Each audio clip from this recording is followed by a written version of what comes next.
India को देखें तो इंडिया का जो इकोसिस्टम है वो किस तरह का है कि वहां पे 100th जो है वो यूनिकॉर्न जो है वो आया है। अब ये चीज देखें, यहाँ पे इस चीज को समझना है कि ये प्रॉपर एक इकोसिस्टम होता है, जिसे आप कहते हैं ना कि इंडिया जो है that is known as a fastest growing which has a fastest growing ecosystem for the startup. So 100th unicorn जो है वो आया है। गवर्नमेंट ऑफ इंडिया जो है वो लॉन्च करने जा रही है open network for digital commerce. Friday को ये जो है सिस्टम लॉन्च होने जा रहा है, जिसको कह रहे हैं, जिसको कहा जाता है ONDC, open network for digital commerce. Basically ये इसलिए लॉन्च किया जा रहा है ताकि यूएस बेस्ड जो कंपनीज हैं Amazon.com और वॉलमार्ट, उनके डोमिनेंस को एंड किया जाए। गवर्नमेंट की तरफ से ये स्टेप लिया जा। अगर आपको याद होगा कि माइक्रोसॉफ्ट जो है उसने सुनने में आया कि इंडिया में 15,000 करोड़ जो है वो इन्वेस्ट कर दिए हैं हैदराबाद में, और हैदराबाद जो है वो वहां पे वो डाटा सेंटर्स बना रहे हैं, और उनके पास पुणे, मुंबई और बहुत सारे चेन्नई वगैरह में और बहुत सारी जगहों पे उन्होंने अपने डाटा। तो डेफिनेटली ये स्टार्टअप चीज़ें जो हैं वो बहुत इंडिया आगे चला जाएगा, अभी ऑलरेडी भी है, और फिर इसके ये स्टेप के बाद फिर डेफिनेटली। मुझे ये बताएं, टेक्नोलॉजी में जिस तरीके से इंडिया इस वक्त काम कर रहा है, क्या हमें इंडिया से सीखते हुए काम करने की ज़रूरत है?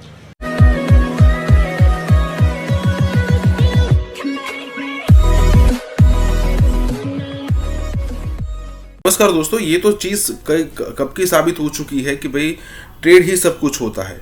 अगर आप ट्रेड नहीं करोगे, अगर आप पैसा नहीं कमाओगे, अगर उस पैसे से अपना इंफ्रास्ट्रक्चर डेवलप नहीं करोगे, उस पैसों से दूसरे कंट्रीज़ में खुद की लॉबिंग नहीं करोगे, तो मतलब आपका अस्तित्व कोई मतलब नहीं। भले ही आप एज अ कंट्री बने रहेंगे, लेकिन उसके अलावा आपका कोई महत्व रहेगा नहीं। जैसे पाकिस्तान का एक समय महत्व था, क्योंकि पाकिस्तान बहुत ज़रूरी था अफगानिस्तान के अंदर रशिया को हराने के लिए, उसके अलावा ओसामा बिन लादेन को पकड़ने के लिए। ये सारी चीज़ें ज़रूरी थी, लेकिन वो तो एक ज़मीन का टुकड़ा था जो अफगानिस्तान के साथ लगा हुआ है, तो इसीलिए ज़रूरी था। अगर आज इंडिया की, ऐसे इंडिया की ज़रूरत अमेरिका को है नहीं, लेकिन इंडिया जिस तरीके से ग्रो कर रहा है, उसकी मार्केट है, एक इकोनॉमी है, ठीक है, जिस तरीके से ग्रोथ और प्रोग्रेस कर रहा है, अब किसी भी कंट्री के पास ऑप्शन है नहीं इंडिया के साथ रिलेशन बढ़ाने के अलावा। और यहाँ पर यही बात हो रही कि इंडिया के अंदर देखिए यूनिकॉर्न्स पर यूनिकॉर्न्स बन रहे हैं। ये बात है कि जो दुनिया नोटिस करेगी, ठीक है। इसी के साथ ये वीडियो शुरू करते हैं। आप इंडिया को देखें तो इंडिया का जो इकोसिस्टम है वो किस तरह का है कि वहां पे 100th जो है वो यूनिकॉर्न जो है वो आया है। अब ये चीज देखें, यहाँ पे इस चीज को समझना है कि ये प्रॉपर एक इकोसिस्टम होता है, जिसे आप कहते हैं ना कि इंडिया जो है that is known as a fastest growing which has a fastest growing ecosystem for the startup. So 100th unicorn जो है वो आया है, और उसके ऊपर ये बात हो रही है कि भाई किस तरह इंडिया इस तरह, और नॉर्मली एक यूनिकॉर्न जो होता है वो दैट इज $1 बिलियन की ऑलमोस्ट आ जा रहा है, जिस वक्त डिक्लेयर कर रहे हैं कि वो टॉप 3rd कंट्री है जो कि यूनिकॉर्न को कंपनीज को होस्ट कर रहा है, खास करके 2021 में। तो आप इमेजिन करें कि जिसमें तकरीबन जो है वो 33 इंडियन स्टार्टअप्स भी हैं अदर देन जो बाहर से आ रहे हैं। सो अब आप इमेजिन कर लें कि जो चाइनीज हैं उन्होंने 2021 में सुनने में आया कि वहां पे 74 यूनिकॉर्न्स आए। सो यूएसए में तकरीबन 254 यूनिकॉर्न्स जो हैं वो आए हैं। तो अब इमेजिन कर लें कि इंडिया जो है वो अगर 100 ले रहा है, जो है वो चाइनीज जो है वो 74 ले रहे हैं, अमेरिकन 254 ले रहे हैं, तो कितने बड़े पैमाने पे जो है वो इंडिया के अंदर इन्वेस्टमेंट्स आ रही हैं। यूएस बेस्ड कंपनीज जो हैं Amazon.com और वॉलमार्ट, ठीक है। इंडिया की गवर्नमेंट ये ट्राई कर रही है कि उनके डोमिनेंस को एंड किया जाए। इसके लिए वो open network for digital commerce जो है ये भी लॉन्च करने जा रहे हैं फ्राइडे को। क्या कहेंगे आप इस बारे में? मैं यही कहूँगा कि अगर इंडिया अपनी चीज़ों को, अपने सेल्फ सफिशिएंट होना चाह रहा है, अपनी टेक्नोलॉजी को इंट्रोड्यूस करवाना चाह रहा है अपनी कंट्री में और वर्ल्ड वाइड इंट्रोड्यूस करवाना चाह रहा है, तो उनका राइट है, वो कर सकते हैं इस चीज़ में। और ऑब्वियसली हम देखें तो as compared to the neighbouring countries, इस खत्ते में जितने भी ममालिक हैं उनमें इंडिया जो है, एक्सेप्ट चाइना, इंडिया जो है बहुत ज़्यादा प्रोग्रेस कर रहा है in the field of technology, और वो एग्जिस्ट कर रही है। अगर हम वर्ल्ड वाइड दूसरी बहुत सारी जो कंपनीज़ हैं, टेक्नोलॉजी कंपनीज़ हैं लाइक अमेज़ॉन, एप्पल, ये सारी कंपनीज़ में अगर हम देखें तो इंडियंस जो हैं उनका इन्फ्लुएंस बहुत ज़्यादा है। और अगर आपको याद होगा कि माइक्रोसॉफ्ट जो है उसने सुनने में आया कि इंडिया में 15,000 करोड़ जो है वो इन्वेस्ट कर दिए हैं हैदराबाद में, और हैदराबाद जो है वो वहां पे वो डाटा सेंटर्स बना रहे हैं, और उनके पास पुणे, मुंबई और बहुत सारे चेन्नई वगैरह में और बहुत सारी जगहों पे उन्होंने अपने डाटा सेंटर्स बनाए हुए हैं। अदर देन दैट इतनी बड़ी बड़ी कंपनी जो है, इंडिया का जो शहर हैदराबाद है उसको एक कहा जा रहा है कि जिसने माइक्रोसॉफ्ट जो है एक बड़ी लार्जेस्ट इन्वेस्टमेंट लेके आया इंडिया के अंदर। इस तरह और बहुत सारे जो दुनिया की जो फॉरेन डायरेक्ट इन्वेस्टमेंट जो आ रही है इंडिया के अंदर। अब आप इमेजिन कर लें कि किस तरह की चीजें जो है वो हो रही हैं। सुनने में आ रहा है कि जो माइक्रोसॉफ्ट डाटा सेंटर है वो तकरीबन $10 अरब का जो रेवेन्यू देगा, सॉरी उसने रेवेन्यू दिया है 2016 से लेके 2020 तक।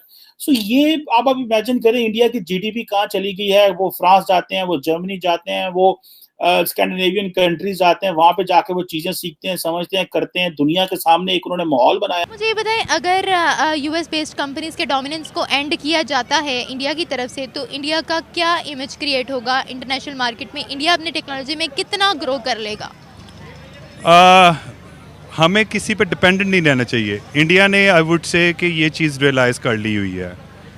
अगर इंडिया अमेरिकन डोमिनेंसी को ख़त्म कर रहा है so it's a good thing. हमें जो अगर दूसरों की कोई अच्छी बात है उसे अप्रिशिएट करना चाहिए। पाकिस्तान अभी इस पोजीशन में तो डेफिनेटली ये स्टार्टअप चीज़ें जो हैं वो बहुत इंडिया आगे चला जाएगा। अभी ऑलरेडी भी है और फिर इसके ये स्टेप के बाद फिर डेफिनेटली। मुझे ये बताएं, टेक्नोलॉजी में जिस तरीके से इंडिया इस वक्त काम कर रहा है, क्या हमें इंडिया से सीखते हुए काम करने की ज़रूरत है? डेफिनेटली हमें देखें कोई भी चीज़ होती है तो उसमें हमें वर्कआउट तो करना चाहिए ना। सिर्फ टेक्नोलॉजी में नहीं, ई कॉमर्स में या स्टार्टअप, एवरी फील्ड में। आप मेडिसिन में देख लें, आप उनका जुडिशरी सिस्टम देख लें, आप उनकी गवर्नमेंट्स देख लें, उनके कोई भी चीज़ आप देख लें तो उसमें इंडिया बहुत आगे है और हमें डेफिनेटली उनसे सीखना चाहिए। चाइनीज को मुश्किल में डाल दिया और वो चाइनीज इन्वेस्टमेंट जो बाकी पड़ी हुई थी उनको भी, और जो बाहर से इन्वेस्टमेंट्स आ रही थी उनको भी डाल दिया, मुश्किल में डाल दिया कि भाई आप इस तरह के काम नहीं कर सकते। और इधर पाकिस्तान है कि चाइनीज इन्वेस्टमेंट करना चाह रहे हैं और हम उनको एक एनवायरनमेंट नहीं प्रोवाइड कर रहे। तो फॉरगेट अमेरिका से या इंग्लैंड से या यूरोप से या बाकी ममालिक से लोग कैसे आएंगे यहाँ? सिस्टम इतना अच्छा है भाई। आप हमारे पास एक 2014 के बाद एक अपॉर्चुनिटी आई थी कि चाइनीज इन्वेस्टमेंट जो आई है उस इन्वेस्टमेंट को हम फायदा उठा सकते हैं और उसके एक माहौल डेवलप कर सकते हैं और इंटरनेशनल कम्युनिटी या इंटरनेशनल इन्वेस्टर को खींच सकते हैं। लेकिन हम क्या कर रहे हैं? हम उल्टा जो है वो चीनियों को नाराज कर बैठे हैं। अब ये जो अब देखे ना कि आप एक जो स्मॉल मीडियम एंटरप्राइजेस है इंडिया के अंदर, वो अरबों डॉलर की इन्वेस्टमेंट्स लेके आ रहे हैं और हम ये कह रहे हैं कि जनाब वो चाइनीज नाराज हो गए, चलो उन्होंने राजी करके ले आइए। ठीक है, मतलब सारा टाइम तो हम इस तरह वो जिन्हों कहते हैं ना एक इसी तरह चीजों के लगे रहते हैं। इंडिया के अंदर स्टार्टअप इकोसिस्टम की बात हो रही है। देखो जी, दुनिया का तीसरा बड़ा है इकोनॉमिक सर्वे के मुताबिक।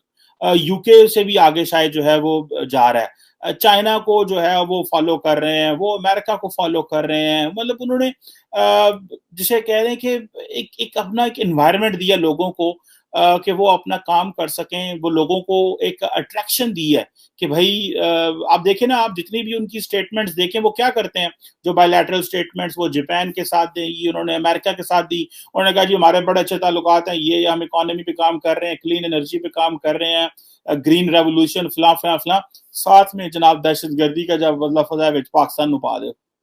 मीन्स कि खुद वो बिजनेस में, इकोनॉमी में इंडिया जो है वो काम कर रहा है और पाकिस्तान को वही चीजों में डाल के जो है वो जो होस्ट मुल्क है वहां पे अपनी प्रोजेक्शन और तरीके से कर रहा है, पाकिस्तान की प्रोजेक्शन और तरीके से कर रहा है और हम अपनी प्रोजेक्शन खराब करने में हमारा भी कोई अपना जो है वो अल्हम्दुलिल्लाह पूरा किरदार है।